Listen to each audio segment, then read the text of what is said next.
We also want to tell Raila Odinga, you have to decide now. Are you with the Kenyans or you are with William Ruto? If you have the Kenyans, come on the side of Albert Ojwang. Stand where we are standing today. If a long time ago you could have been in the mortuary here, crying, why are those cries not happening at the moment? We have to ask all these questions. Don't judge anybody, allow them to mourn the way they want. People are hurting. The death of Ojwang is not a death from Homa Bay. This is a death for a Kenyan. All Kenyans are here. The autopsy process that needs to begin somewhere around 2 p.m. But what has gone on so far? We arrived here very early in the morning at 9 a.m. and went into a meeting with all the stakeholders that includes the DCI who is investigating. We had the IPOA. The DCI is from the Homicide Division. We had the Law Society of Kenya. We had IMLU. I was representing the Luo Council Elders under the care Nyandikongadi, who sent me because Luos have interest on this, because they believe the lake has been touched, in spite of the fact that they are saying they're in government. So we are here to look at what happened. So what has happened? We are there with the father of the late Albert Ojwang, and he told us how his son was picked from his mother's laps in Homa Bay and was taken all the way. And he said within 12 hours, he only had from being picked to being dead. So what transpired between the time when he was picked from his mother's home to when he was in the mortuary has mystery in it. But there are a few things which we know. We know that we look at the body, and the body has been injured very much on the head. The face has been beaten, the ear, the nose, those has been highly beaten on the head. Also, we see injuries on the arms. So as an investigator, what we project is that he must have been having somebody hitting him and he was defending himself, because whenever someone is injured or dead after beating, we check whether, because human beings normally, you cannot be beaten and you stay like a tree.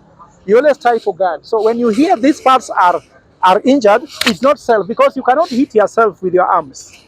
Also some injuries on the leg. So the body is injured, beaten properly to death. That's what we take.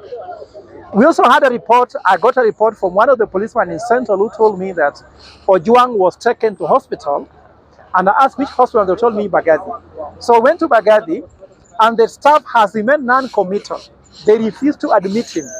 So probably that he arrived dead, and the policemen wanted to check him into Bagadi, then pretend he died undergoing treatment.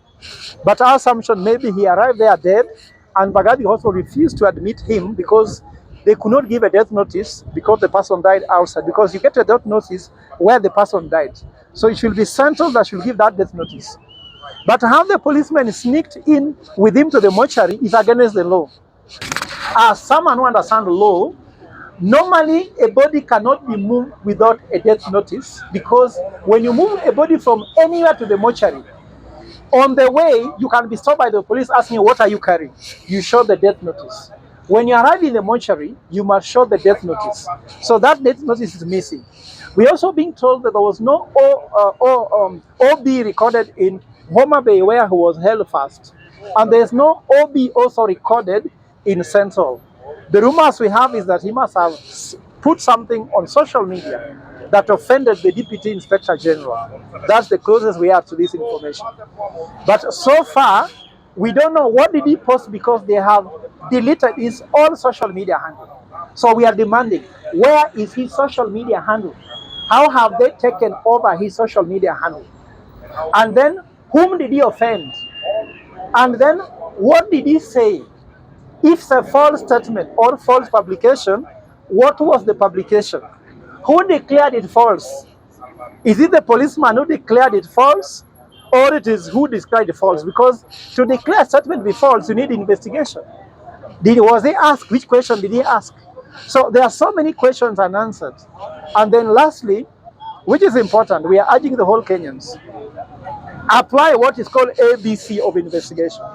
As an expert in investigation, we have what is called ABC.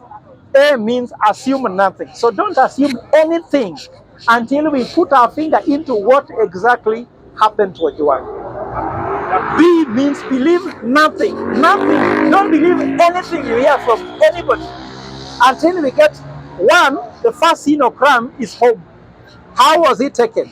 Want to know in In the 400 kilometers from Homa Bay to Nairobi, did he arrive unscathed? Was he beaten? Did he have any injury on the way? In the cell, what happened there? And then from there, what happened until we reach the mortuary? So we have to believe nothing until we get our finger into those details. The last one is called C. Check everything. We will check everything, including under the bed of William Ruto, including under the bed of the Inspector General, including under the bed of Deputy Inspector General. We shall check even their social media. We even asked Safaricom to give us information about what phone call was going on in the security apparatus when this was going on. We'll check everything. Ojwang has died, but ABC will release it. We are not even going to rely only on the investigation of the DCI and the police. We shall also do our own independent investigation so that when they have their notes, we have our notes. When they present their evidence, we present ours, so that we can ensure that the truth and justice is done. And I want to ask the head of state, the head of government, it seems you've forgotten what your job description is. I even doubt whether you read your job description. Normally when you are given a job, you have to read a job description. But even before you take up a job, read your job description. One of them is protect your citizens. You have not protected the citizens, especially Ojwang. And even our brother Kevin being held in another police station. You have failed to deliver to Kenyans on simple things. Kenyans are asking for food, Kenyans are asking for healthcare, Kenyans are asking for education. If you can't deliver that, is when you come up with, now you abduct people, people are being killed. Ojwang has died demanding for justice. Whatever he has done, there is freedom of expression to express all this. So totally out of context. We cannot take any single excuse for his death. You have killed Ojwang because he was eating with his mother at home when he was picked. He was happily with his family. He was not in State House, he was in Homa Bay. That shows violation of the highest order. Professor, allow me to ask you a few questions in regards to the whole matter. You've told us that you went to Bagadi to do some follow-up on whether Ojwang was taken there. Is there any actual evidence that actually the police took him there? It's only a statement that we all read on social media telling us that Ojwang was rushed to Bagadi Hospital where he was pronounced dead on arrival. And there are other speculations that say different, that Ojwang might have even died at even before arriving at Nairobi Central Police Station. And so they had to put him there. They freed every inmate in the cell that Ojwang was being held at, and then they after now putting the body there and staying there for some time, they brought him here to City Mortuary.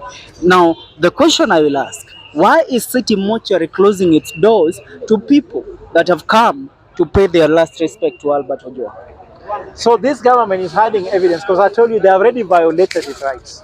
First of all, we are being told by the DCI said today that the policemen who are there have been interdicted. What offense have they committed? They have killed Ojwang. Because you can't, they also have their rights as officers. You cannot interdict somebody who hasn't committed an offense. So what does the Inspector General know by interdicting them? He also had they have been suspended. What crime have they committed to be suspended? But the most important thing is that suspending, interdicting officers are tricks we know. In Kware, they were done. In the killings in Thika, they were in Githurai, they were done. They always had evidence. They want to take them very far from scene of crime. The scene of crime should be secured so that evidence can come. Even freeing all the inmates are gone. Someone tried to tell us from the policeman that he was in isolation, let's say cell. We also been told that he was in a public cell. And the public cell should have other inmates. And we are going to leave, we are not going to leave any stone unturned. Because I told you, we are going to check everything. Because in evidence, we have to check everything. There will be an inquest. The law requires that if any Kenyan dies in a police cell, we have to open an inquest. And all the prisoners must record statements. So all that information they can't run away with. The state is culpable. They are panicking. That's why you see all these places full of policemen. Even you see now they are bringing some policemen in plain clothes trying to record us, taking photo of us, and sending for us so that we can also be arrested. So all these things we know. But no one is afraid. The fear went long time ago. Immediately the first bullet hit the first young person dead. All of us are dead. We are just waiting to be given certificates to go to our grave. Ojwang has just gone ahead of us. But for us, we died long time ago. Professor, my last question is in regards to the statement issued by the IG, the press statement. There, it is claimed that a publication that Ojwang made, he referred to DIG, Bona Eliud Langat. Eliud Langat was among those that were making the statement with the Inspector General of Police at Nairobi Central Police Station. Yes, they have interdicted the police officers, the OCS, and everyone. But do you think at the end of the day, justice will be served for Ojwang? Yet there are other cases, including some that have happened this year. The one for the Molo president, Richard Otieno, and the one we date cases back to the year 2021, the Kenjonkoma brothers. Interdictions were done, police officers were taken to court, but at the end of the day, they found their way back to the force. Do you think this case will be different? I'm a philosopher too. The greatest philosopher of the all times called Socrates said, the might is right until you have the right person in leadership. The might is right until we have the right person in leadership. So the right is right, the might is right. Who is the might? Ruto. The government is right, they are the mighty. They have access to all information. They have investigators. Who appoints this year in Kenya? Who appoints ODPP? Who appoints Inspector General? Who appoints Deputy Inspector General? I don't even want to say that it is us versus Inspector General. Who appointed them? I've told you, economists, what is the fundamental problem we have is economics. So if you fail to deliver your mandate, then you kill anybody trying to tell you that you have failed. If you are a husband at home, you can't put food on the table for the children. You cannot give your wife money to buy household things.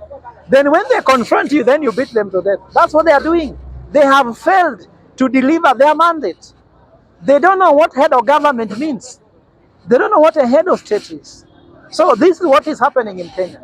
So there will be no justice until we have the right leader in State House. Ruto has violated the trust Kenyans gave him.